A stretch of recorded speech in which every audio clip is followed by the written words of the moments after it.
தேவனுக்கு மகிமை உண்டாவதாக. இந்த புதிய வருடத்திலும் கூட இப்படியாக இந்த அதிகாலை வேளையிலே தேவ சமூகத்திலே வந்து வேத வசனங்களை தியானிக்க தேவன் தந்திருக்கிறதான இப்படிப்பட்டதான ஸ்லாக்கியத்துக்காக, வாய்ப்புகளுக்காக தேவனுக்கு நான் நன்றி செலுத்துகிறேன். இதை ஏற்படுத்தி தந்ததான இந்த சபையினுடைய போதகர் மற்றும் போதகர் அம்மாவுக்கு என்னுடைய நன்றியை நான் தெரிவித்துக் கொள்கிறேன். அது மட்டுமல்லாமல் இந்த தொடர்ச்சியாக வேதத்தை நாம் காலை வேளையிலே நாம் தியானிக்க போகிறோம். எனவே எனக்காகவும் நீங்கள் ஜெபிக்கும்படியாக அன்பாய் நான் கேட்டுக்கொள்கிறேன். அநேக ஊழியங்கள் தொடர்ச்சியாக உண்டு. எல்லா சூழ்நிலையிலும் காலை வேளையிலே இந்த இடத்துக்கு வர வேண்டும் என்று யோசிக்கிறோம். ஆண்டவர் அப்படிப்பட்டதான சூழ்நிலைகளை வாய்க்க பண்ணி தர வேண்டும். என்னுடைய பிரயாணங்களுக்காகவும் ஊழியங்களுக்காகவும் ஜெபிக்கும்படியாக அன்பாய் நான் கேட்டுக்கொள்கிறேன். கர்த்தர் நல்லவர். இந்த நாளிலும் கூட 119ஆம் சங்கீதத்திலிருந்து தியானிக்கும்படியாக தொடங்கும்படியாக கேட்டுக்கொண்டபடியினாலே சங்கீதம் 119ஆம் சங்கீதத்தினுடைய முதல் 8 வசனங்களை இந்த நாளிலே தியானிக்க தேவன் நமக்கு கிருபை தருவாராக. சங்கீதங்களின் புத்தகம் 119ஆம் சங்கீதத்தினுடைய முதல் 8 வசனங்கள். இந்த சங்கீதத்தை நாம் பார்ப்போமேயானால் இந்த சங்கீதத்தை பற்றி நம் அநேகருக்கு நன்றாக தெரியும். இந்த சங்கீதமானது ஒரு சிறப்பு வாய்ந்ததான, ஒரு தனித்தன்மை வாய்ந்ததான சங்கீதமாக இந்த சங்கீதம் காணப்படுகிறது. இந்த சங்கீதமானது மற்ற சங்கீதங்களைப் போல இல்லாமல் இது மிக பெரிய ஒரு சங்கீதமாக 176 வசனங்களை கொண்ட மிகப்பெரிய ஒரு சங்கீதமாக இந்த சங்கீதம் காணப்படுகிறது. இந்த சங்கீதத்தை குறித்து நாம் பார்ப்போமேனால் இந்த சங்கீதத்தினுடைய அமைப்பு எப்படி இருக்கிறது, அமைப்பு எப்படி இருக்கிறது என்றால் நம்ம எல்லாருக்கும் நன்றாக தெரியும். இது எப்படி இருக்கிறது, எப்படி அமைந்திருக்கிறார்கள் இந்த சங்கீதத்தை. 8 வசனம் 8 வசனம் 8 வசனமாக 22 பகுதிகளாக இருக்கிறதை நாம் பார்க்கிறோம். இந்த அமைப்பு எப்படி, எதற்காக இதை இப்படி அமைத்திருக்கிறார்கள் என்று நாம் பார்ப்போமேனால், ஆவியானவர் இதை ஏன் இப்படி அமைத்திருக்கிறார் என்று நாம் பார்ப்போமேயானால், எபிரேய மொழியை நாம் பார்ப்போமேயானால் எபிரேய மொழிகளிலே 22 எழுத்துக்கள் கொண்டதுதான் எபிரேய மொழி.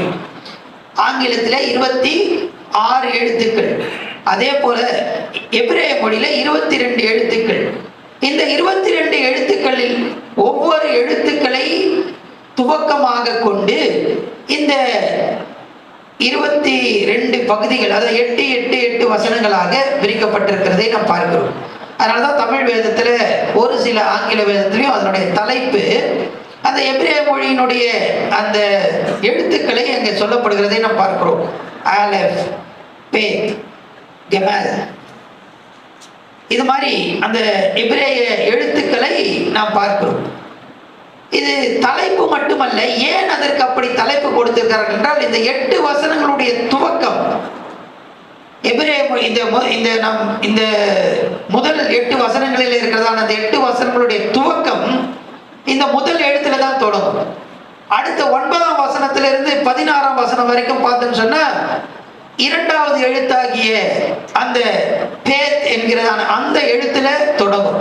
இது போல அந்த 22 எழுத்துக்களிலும் அந்த முதல் வார்த்தை, அந்த 8 வசனங்களும் அந்த எழுத்துல தான் என்ன பண்ணுது, தொடங்குது. அப்படி இந்த சங்கீதமானது அமைக்கப்பட்டிருக்கிறதை நாம் பார்க்கிறோம். சரி, இந்த சங்கீதத்தை யார் எழுதினார் என்று நாம் பார்ப்போமே. ஆனால் இந்த சங்கீதத்தை யார் எழுதினார் என்று நமக்கு தெரியாது. ஆனா இந்த உள்ள நம்ம இந்த சங்கீதத்தில் வசனங்களை நம்ம படித்து பார்க்கும்போது அநேக காரியங்கள் இருக்கிறது. இதுல இந்த சங்கீதத்தை நாம் பார்ப்போமேனா தனிப்பட்ட காரியங்களை குறித்து இந்த எழுத்தாளர் அதிகமாக எழுதுகிறதை நாம் பார்க்கிறோம். அநேக வசனங்கள், அதாவது உதாரணத்துக்கு ஒரு வசனம் 18ஆம் வசனத்தை நான் வாசிக்கிறேன். உமது வேதத்தில் உள்ள அதிசயங்களை நான் பார்க்கும்படிக்கு என் கண்களை திறந்தருளும். அவர் என்ன பத்தி தன்னை குறித்து அவர் என்ன பண்றாரு, ஏன் கண்ணை திறந்தருதுங்க அப்படின்னு சொல்லி தன்னுடைய தனிப்பட்ட காரியத்தை குறித்து நிறைய வசனங்கள் இந்த சங்கீதத்திலே காணப்படுகிறது. இதை வைத்து இவர் யார் என்று நாம் பார்ப்போமே, ஆனால் அப்படியே கண்டுபிடிக்க முடியல. ஏன் அப்படின்னு சொன்னா எல்லாமே மாற்றங்களாக இருக்கிறது. குறிப்பாக ஒரு காரியத்தை இந்த சங்கீதக்காரனை குறித்து நாம் பார்க்க முடியும். இவர் யார் என்றால் கொஞ்சம் பணக்காரரா இருக்கலாம் அப்படின்னு சொல்லி என்ன பண்றாங்க சொல்றாங்க. 14ஆம் வசனத்தை நாம் பார்க்கலாம். திரளான செல்வத்தில் களி கூறுகிறது போல நான் என் சாட்சிகளின் வழிகளில் களி கூறு, உமது சாட்சிகளின் திரளான செல்வம். இவர் ஒரு பெரிய பணக்காரரா இருந்திருக்கலாம் அப்படின்னு சொல்லி என்ன பண்றாங்க சொல்லுகிறார்கள். அது மட்டுமல்ல, அதிகாரிகள் பிரபுக்களோடு உட்கார்ந்து பேசுகிறேன் என்று சொல்லுகிறபடினாலே இவர் இளவரசரோடு அல்லது பிரபுக்களோடு தொடர்புடைய நபராக இருக்கலாம் என்று நாம் இந்த சங்கீதத்தை நாம் படிக்கும் போது இந்த எழுத்தாளர் ஒரு பிரபுவோடு, ஒரு பெரிய அதிகாரியோடு தொடர்புடைய ஒரு நபராக இருக்கலாம், அல்லது இளவரசர். தமிழ்ல ரெண்டுத்துக்குமே 2 வசனங்களிலுமே பிரபு என்று சொல்லப்பட்டிருக்கிறது. ஆனால் ஆங்கிலத்தில் ரூலர் அண்ட் பிரின்சஸ் என்று சொல்லப்பட்டிருக்கு, பிரின்சஸ். ஸோ இளவரசர்களோடு தொடர்புடைய ஒரு நபர். அநேக வசனங்களை நாம் பார்ப்போம்னால் அநேக எதிர்ப்புகளை சந்திக்கிறதை நாம் பார்க்கிறோம். அகங்காரிகள் விரோதமாய் இருக்கிறார்கள், பொல்லாப்பு செய்கிறவர்கள் விரோதமாய் இருக்கிறார்கள் என்று அநேக வசனங்களிலே நாம் பார்க்கிறோம். இதெல்லாம் வைத்து நாம் பார்க்கும்போது இந்த எழுத்தாளர் ஒரு வசதியான ஒரு நபர். இரண்டாவது, இந்த எழுத்தாளர் பெரிய அதிகாரிகளோடு தொடர்புடைய ஒரு நபராக இருக்கலாம் என்று கருதப்படுகிறது. அல்லது அநேக எதிர்ப்புகளை சந்தித்ததான ஒரு நபராக இருக்கலாம். ஆனால் யார் என்று நமக்கு தெரியாது. இதை அடுத்தபடியாக இது எந்த காலகட்டத்திலே எழுதப்பட்டது, இந்த சங்கீதமானது எந்த காலகட்டத்திலே எழுதப்பட்டது என்று நம்ம இந்த நேரத்தை நாம் பார்ப்போமே. ஆனால் இது இஸ்ரவேல் ஜனங்கள் பாபிலோன் தேசத்துக்கு அடிமைகளாக போனார்கள். அப்படி அடிமைகளாய் போன பிற்பாடு அவர்கள் பாபிலோன் தேசத்திலே அடிமைகளாக இருந்து திரும்பவுமாக தங்களுடைய சொந்த தேசமாகிய எருசலேமுக்கு அவர்கள் வந்தார்கள். வந்து ஆலயத்தை புதுப்பித்தார்கள்.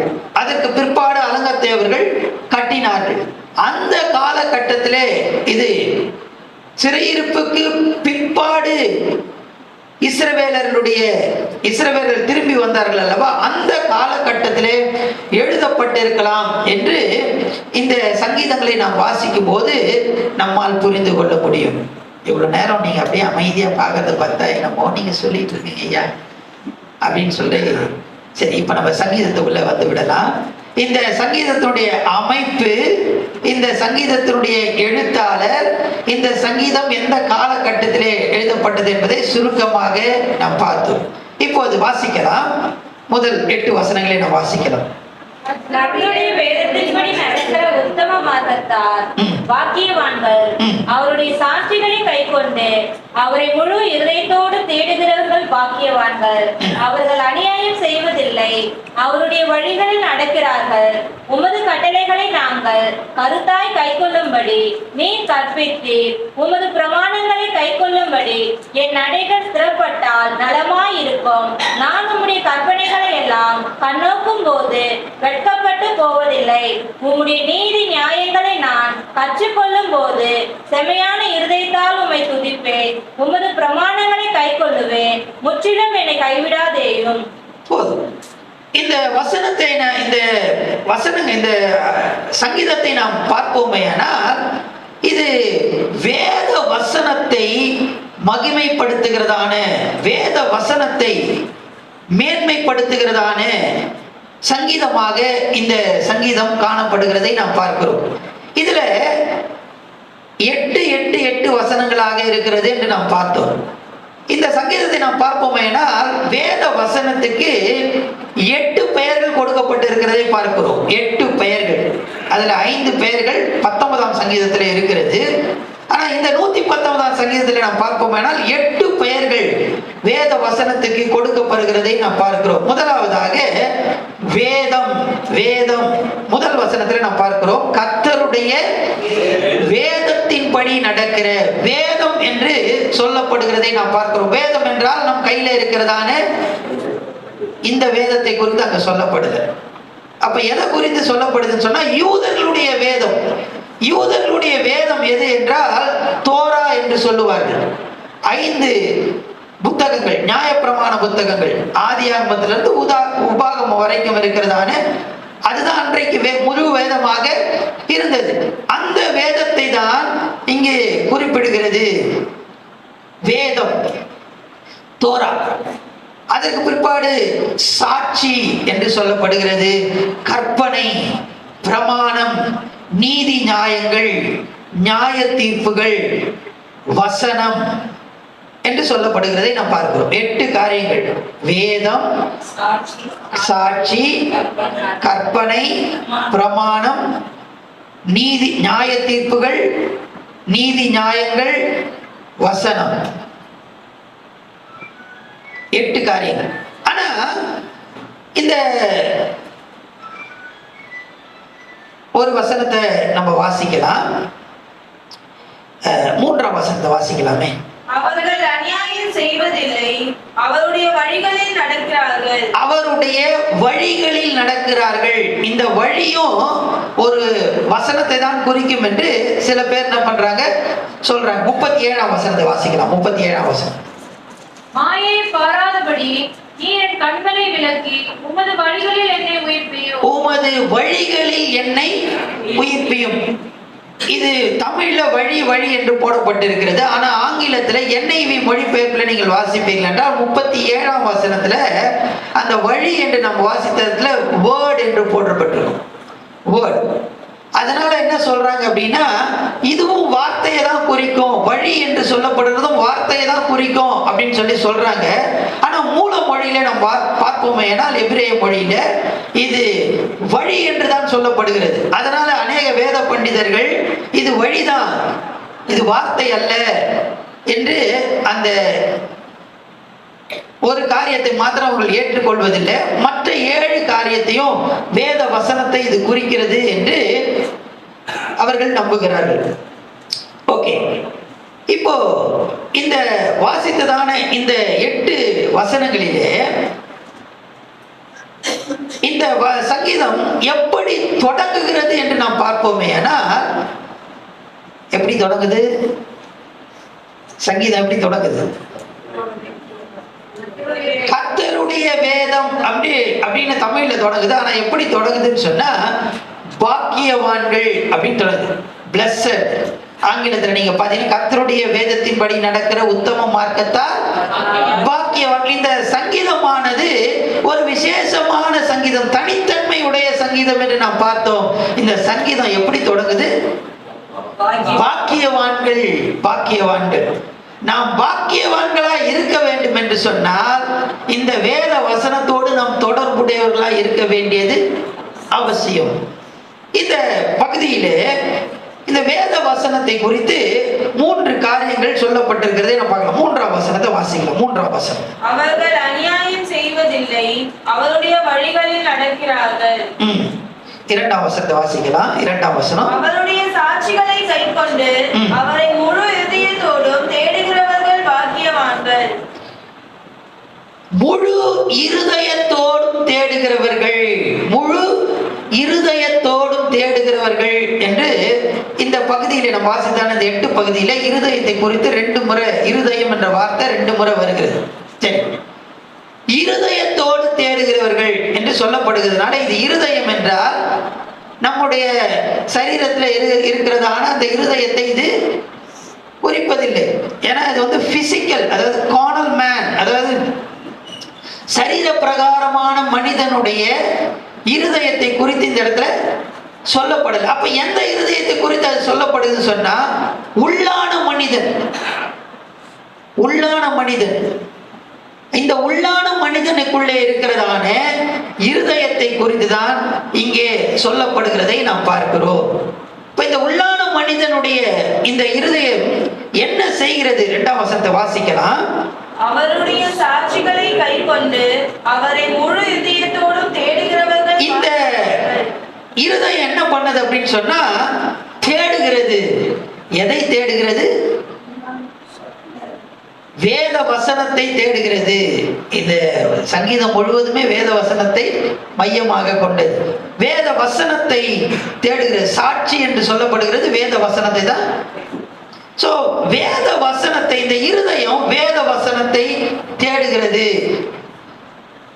நம்ம எல்லாருக்கும் தெரியும், நமக்கு ஆத்துமான்னு ஒண்ணு இருக்கு. இந்த ஆத்துமாக்குள்ள பாத்தீங்க அப்படின்னு சொன்னா 3 காரியங்கள் இருக்கிறது.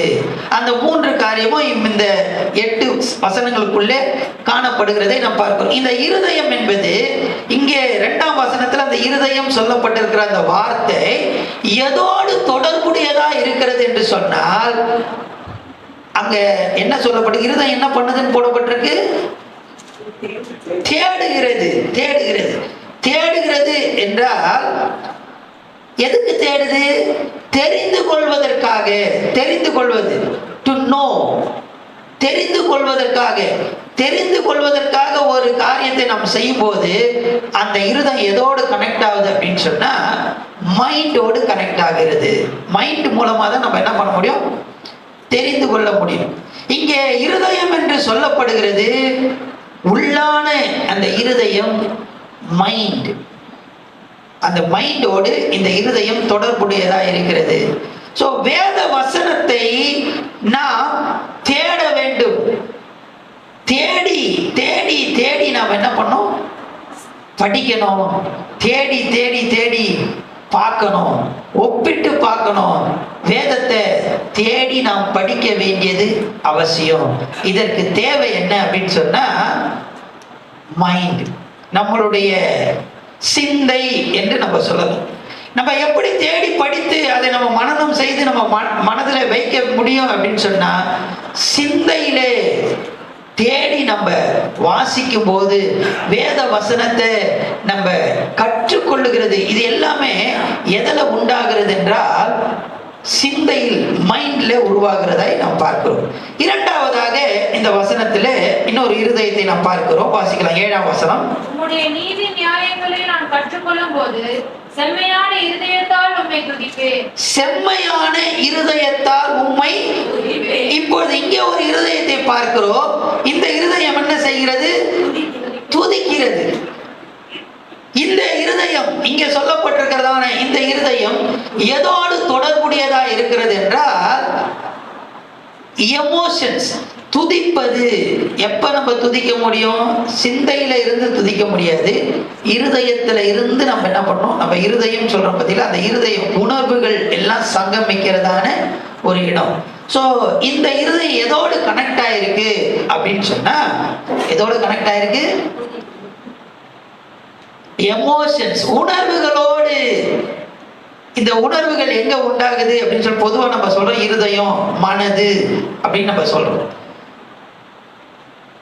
முதலாவதாக இருதயம் இது எதோட கனெக்டா இருக்கு? மைண்ட், சிந்தையோடு தொடர்புடையதா இருக்கிறது.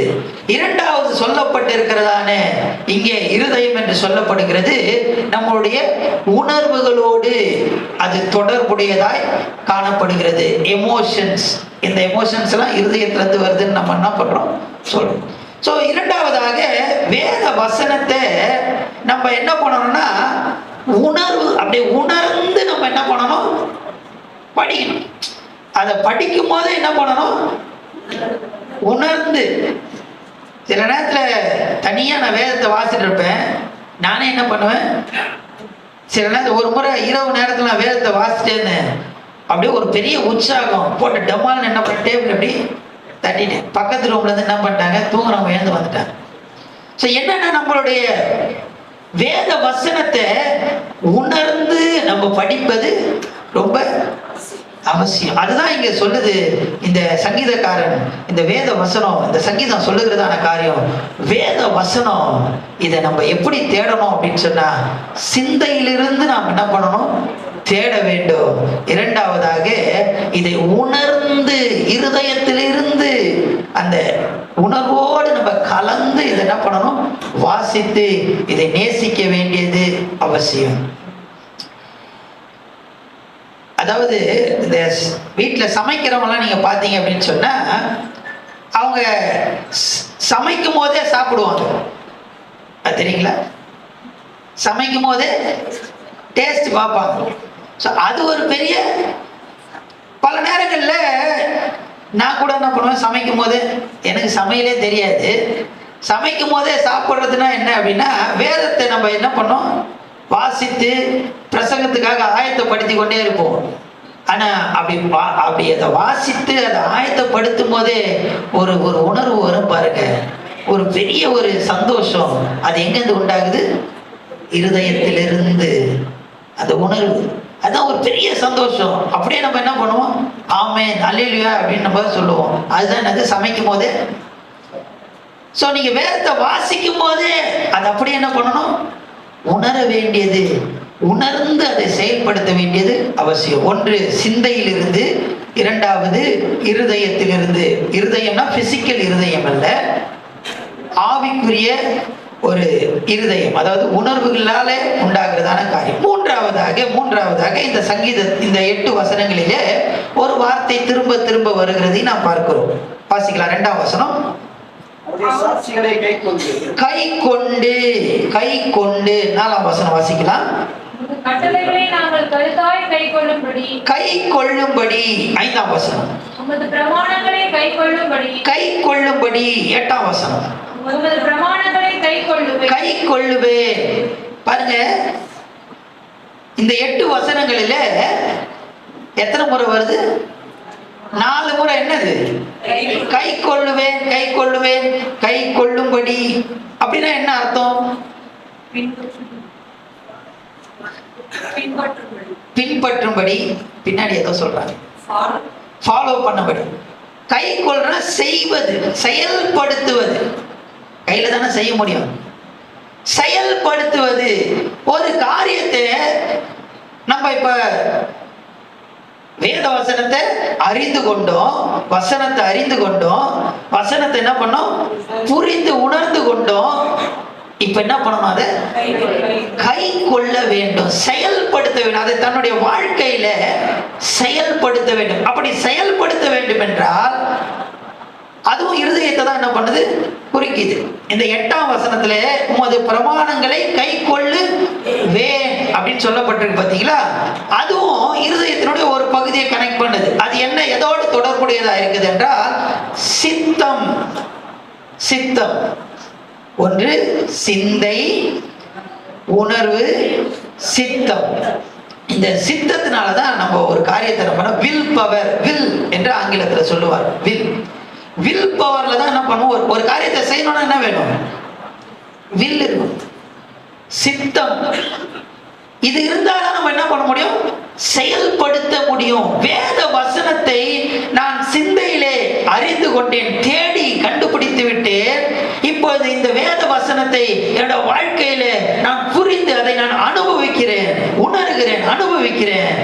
இப்ப நான் என்ன பண்ண போறேன், இந்த வேத வசனத்தை கை கொள்ள போறேன், செயல்படுத்த போறேன். இந்த வேத வசனத்துக்கு நான் கீழ்ப்படிந்து இந்த வேத வசனத்தை நான் கை கொள்ளுவேன். இப்படி கை கொள்ளும் போது நம்ம எப்படிப்பட்டவர்களா இருப்போம் என்று முதல் வசனம் சொல்லுது, பாக்கியவான்கள். வேத வசனத்தை தேடி அதை அறிந்து கொண்டு, அடுத்தது உணர்ந்து புரிந்து கொண்டு சித்தத்திலே அதை செயல்படுத்தும் போது நாம் பாக்கியவான்களாயிருப்போம். நாம் பாக்கியவான்கள் என்றால் அர்த்தம் என்ன? கொடுத்து வச்சவங்க. வெரி குட், சரியானது. பின்னாடி எதை சொல்றாங்க, ஆங்கிலத்தில் பார்த்தீங்கன்னா இந்த சங்கீதம் எப்படி தொடங்குதுன்னா, பிளஸட், ஆசீர்வதிக்கப்பட்டவர்கள். ஆசீர்வதிக்கப்பட்டவர்கள். வேத வசனத்தை தேடி வேத வசனத்தை நாம் புரிந்து அனுபவித்து அதற்கு பிற்பாடு இந்த வேத வசனத்தை நாம் கை கொள்ளும் போது, செயல்படுத்தும் போது, அல்லது அதற்கு கீழ்ப்படியும் போது நாம் ஆசீர்வதிக்கப்பட்டவர்களாக இருப்போம். இப்படி ஆசீர்வதிக்கப்பட்டவர்கள் எப்படி இருக்க மாட்டார்கள் என்றால் 3ஆம் வசனத்தை வாசிக்கலாம். அவர்கள் அநியாயம் செய்வதில்லை. ஆசீர்வதிக்கப்பட்டவர்கள் அநியாயம் செய்வதில்லை.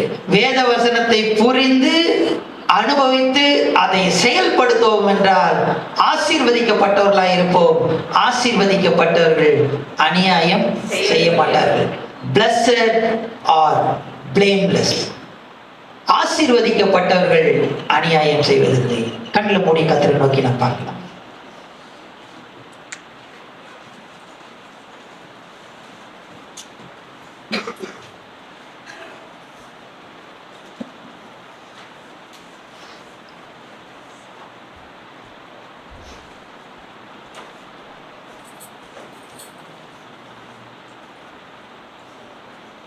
எல்லாம் நம்ம வசனத்தை கேட்டோம்.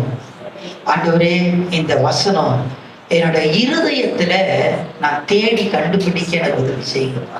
என்னோட சிந்தையில நான் தேடி கண்டுபிடிக்க எனக்கு உதவி செய்யும். ஆண்டவரே, இந்த வேத வசனத்தை நான் உணர்ந்து அதை புரிந்து கொண்டு ஆண்டவரே சித்தத்திலே அதை செயல்படுத்த கை கொள்ள நீர் எனக்கு உதவி செய்யுங்கப்பா. எல்லாம் நம்ம ஒப்பு கொடுக்கலாமா? அப்படி நாங்கள் செய்யும் போது நாங்கள் ஆசீர்வதிக்கப்பட்டவர்களா இருப்போமப்பா. ஆசீர்வதிக்கப்பட்ட நாங்கள் அநியாயம் செய்ய மாட்டோமே. ஆண்டவரே, நீர் எங்களுக்கு கற்றுத்தந்ததான காரியத்துக்காக ஸ்தோத்திரம் அப்பா. ஹல்லேலூயா, ஹல்லேலூயா, ஹல்லேலூயா, ஹல்லேலூயா, ஹல்லேலூயா. பரலோக பிதாவே, மெச்சுதிக்கிறோம். ஆண்டவரே, வேத வசனத்தை நாங்கள் எப்படி தேடி கண்டுபிடிக்க வேண்டும், எப்படி நாங்கள் உணர்ந்து கொள்ள வேண்டும், எப்படி கீழ்ப்படிந்து அதற்கு செயல்பட வேண்டும் என்பதை நாங்கள் தெரிந்து கொள்ள நீர் எங்களுக்கு உதவி செய்தி நாங்கள் நன்றி செலுத்துகிறோம். இதை எங்கள் வாழ்க்கையில நாங்கள் செயல்படுத்தி நாங்கள் ஆசீர்வாதத்தை சுதந்திரித்துக் கொள்ள எங்களுக்கு உதவி செய்கிறோம். ஆண்டவரே, வந்ததான ஒவ்வொருத்தருக்காக ஜெபிக்கிறோம். ஒவ்வொருத்தரையும் கர்த்தர் நீர் ஆசீர்வதிப்பீராக. விசேஷமாய் இந்த நாளிலே ஆண்டவரே, அவர்கள் செய்ய இருக்கிறதான ஒவ்வொரு காரியத்திலும் தேவ கரம் இருந்து ஆண்டவரே தேவ ஜனத்தை கர்த்தர் நீர் ஆசீர்வதிப்பீராக. அல்லேலூயா. இந்த வேத வசனம் ஆண்டவரே இந்த நாள் முழுவதும் அவர்களை நடத்தட்டும் ஆண்டவரே. அல்லேலூயா. ஆண்டவரே, அவர்கள் செய்ய இருக்கிறதான ஒவ்வொரு காரியத்திலும் ஒரு ஜெயத்தை, ஒரு பாதுகாப்பை கர்த்தர் நீர் ஆண்டவரை கட்டளையிடும்படியாக கேட்கிறோம் ராஜா. ஸ்தோத்திரம் அப்பா. ஆசீர்வதி, கிருபைக்குள்ளாக ஓடும். எல்லா துதி கன மகிமை உமக்கே நாங்கள் செலுத்துகிறோம். ரட்சகர் மீட்பர் இயேசுவின் மூலம் ஜெபம் கேளும் பிதாவே. ஆமென், ஆமென். Praise the Lord. God bless you.